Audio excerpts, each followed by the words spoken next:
So let me get an audience question. Amy, what is your question for Mr. Homan? Hi, Mr. Homan. I'm from Chicago. And while I do appreciate all the hard work that the ICE officers have been doing, taking the worst of the worst, it seems to become more aggressive recently, probably in the past 2 months. A couple days ago, there's a large train station down the street from my house, and there were ICE officers 5 o'clock in the morning. And that's not always affecting just them. It's affecting regular citizens too. Delays, whatever.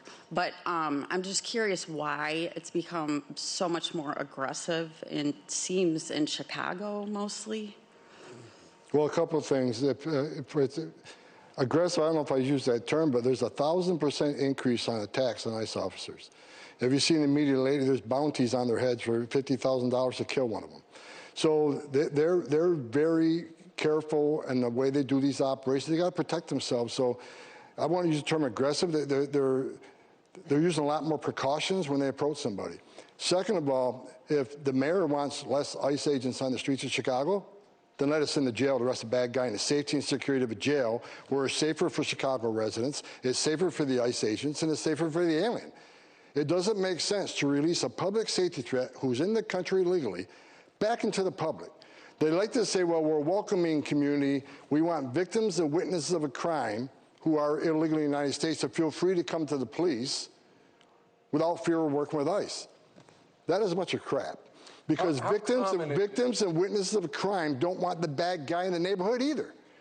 Amy's question, though, how common is it for the Chicago authorities to release dangerous migrants back into the population? Every day. How common? Every day. Do you have stats on it?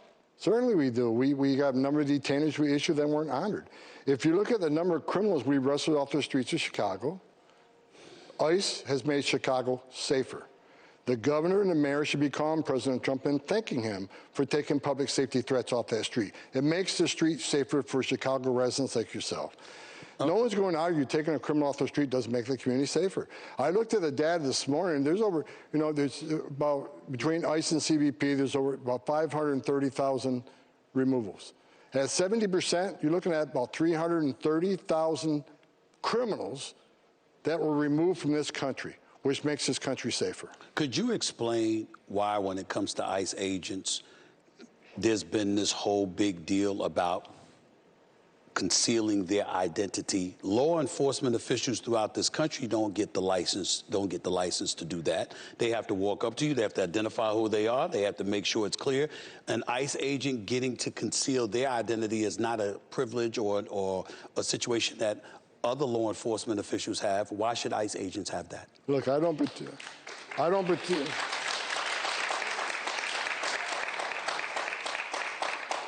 particularly like the mask either, but name another law enforcement agency that's over 1,000% attacks on them. And name another law enforcement agency whose spouses and children have been doxxed on social media and been attacked and bullied in churches and schools. These men and women put a gun on their hip and wear a Kevlar vest to go on the streets every day, look for the worst of worst, makes this country safer. Them wearing a mask, if that protects them and protects their families, then that has to be done. No one, I remember the days some of these cities, if they weren't wearing a mask during COVID, you got reported to the police and got arrested for it. These men and women are trying to protect themselves and their families. And again, I don't like the mask. I wish there wasn't need for it. But there's not another law enforcement agency dealing with the attacks that ICE is dealing with right now. Look, immigration enforcement, I've been doing it since 1984. It's always been controversial. It's always been emotional.